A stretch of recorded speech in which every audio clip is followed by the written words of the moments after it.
Coucou la famille, j'espère que vous allez bien. Je viens de regarder cette vidéo, franchement c'est une dinguerie, j'en reviens pas. Comme d'habitude je partage avec vous, n'hésitez pas à me dire ce que vous en pensez en commentaire. Et comme d'habitude n'oubliez pas de liker et partager un maximum. Et si mon contenu vous plaît, de vous abonner. Et franchement regardez jusqu'à la fin, vous allez être surpris. Sur une de ses voisines concernant la magie noire, je me suis dit il faut absolument que je vous raconte ça. Ma mère elle est née en 1974 dans un petit village qui s'appelle Ambérieu-en-Dombes. Elle a grandi à côté dans un autre village qui s'appelle Villefranche-sur-Saône. Et sa mère avait une voisine qu'on va appeler Lamia. On va l'appeler Lamia. Et Lamia, elle avait un fils. Et ma mère adorait aller chez cette dame qui habitait juste au-dessus de chez elle. Et elle allait chez elle et elle discutait, elle buvait le café et tout. Et même si elle avait 20 ans de plus que ma mère, elles avaient vraiment créé une relation d'amitié. Et cette femme, Lamia, elle avait un fils. Elle avait un fils qui était réputé pour être vraiment très très beau. Un beau garçon qui sortait très souvent, qui avait plusieurs copines, c'était un jeune garçon de 20 ans qui profitait de la vie. Il était beau, il avait une bonne situation financière et tout. Et il n'était pas du tout prêt à se marier. Mais en fait, sa mère, ça la rendait folle que son fils ne voulait pas se marier. Bien plus tard, ma mère a fini par quitter Villefranche parce que voilà, il y a eu des événements qui ont fait qu'elle est partie, elle est repartie en Algérie, puis après, elle est revenue en France, et quand elle est venue en France et qu'elle a accouché de moi, elle s'est installée à Lyon. Mais, il y a quelques temps, elle est retournée à Villefranche pour revoir ses anciens voisins, des anciennes connaissances, etc., etc. Et elle est tombée sur cette femme. Ma mère, elle l'a presque pas reconnue quand elle l'a vue. Tellement le visage de cette femme avait été marqué par... On aurait pu dire qu'il aurait été marqué par l'âge, mais il y a des femmes de son âge qui n'ont pas ce genre de visage. C'était un visage marqué par le mal, en fait. Elle invite ta mère à boire le café. Ma mère, elle mange chez elle boire le café. Et elle apprend que son fils, Lamia, 20 ans après, vit encore chez elle. Qu'il n'est toujours pas marié, mais qu'il est dans la chambre et qu'il n'en sort pas. Et qu'il n'en sort plus du tout. Donc ma mère, elle est un peu interloquée et elle lui demande qu'est-ce qui se passe avec ton fils. Quand je suis partie, c'était le plus beau garçon du village. Toutes les filles voulaient de lui, il avait de l'argent, une situation, il allait prendre son appartement. Il n'y avait plus qu'à espérer qu'il se marie en fait. Et c'est là que Lamia a expliqué à ma mère que voir son fils tout le temps sortir, fréquenter des filles différentes, ça la rendait folle.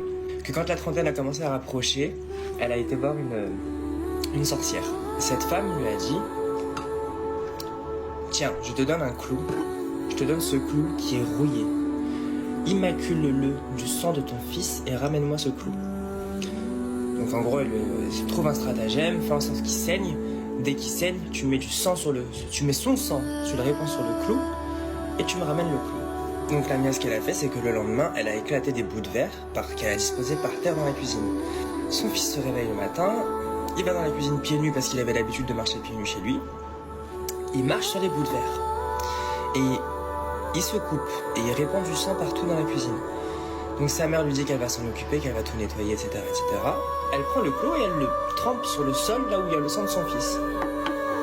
2 jours après, elle retourne chez la sorcière et la sorcière lui dit: tu vois là, il y a un buffet. C'était chez elle, il y avait un espèce de buffet, un grand buffet.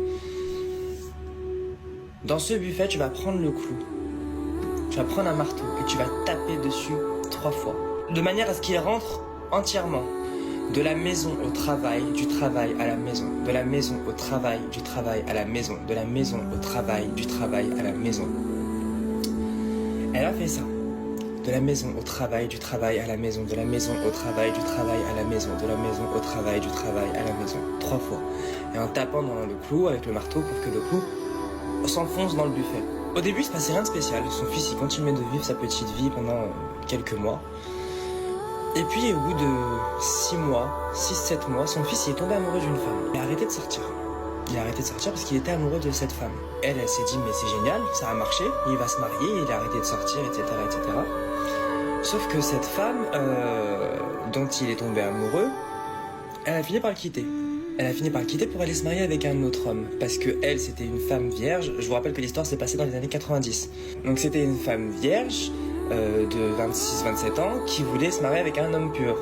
Et elle a annulé ses fiançailles avec lui parce qu'elle avait su que c'était un coureur.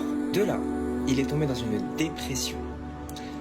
Il faisait travail, maison, maison, travail, travail, maison, maison, travail, travail, maison, maison, travail. Il ne faisait plus que ça. Au bout de quelques mois, il avait les cheveux longs, gras, des boutons sur la peau grasse. Il n'allait plus à la salle de sport, il ne sortait plus en soirée, il n'allait plus voir ses amis, il n'allait plus fréquenter des filles. Il a complètement perdu son style de vie, il a pris du poids, il est tombé en dépression, il a perdu son travail à cause de cette dépression. En l'espace de 2 ans, sa vie a été complètement ruinée, détruite. Donc la mère, elle a constaté le destin tragique un peu de son fils et elle s'est dit mais c'est à cause de la sorcellerie que j'ai fait. Elle est partie retourner voir la sorcière. Sauf que quand elle arrive chez la sorcière était morte depuis quelques semaines. Et son appartement venait à peine d'être vidé. Donc le buffet, dans lequel il y avait le clou, il était toujours enfoncé et il avait été vendu dans une brocante. Et donc elle n'a jamais pu retrouver le buffet en question.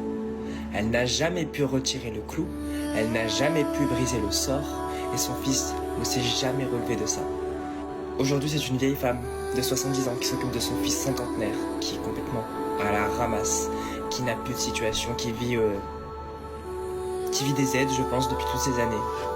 Et qui aurait pu avoir une vie, un destin brillant, mais probablement à cause de la sorcellerie, il a vu sa vie entière être ruinée. Ma mère, elle m'a raconté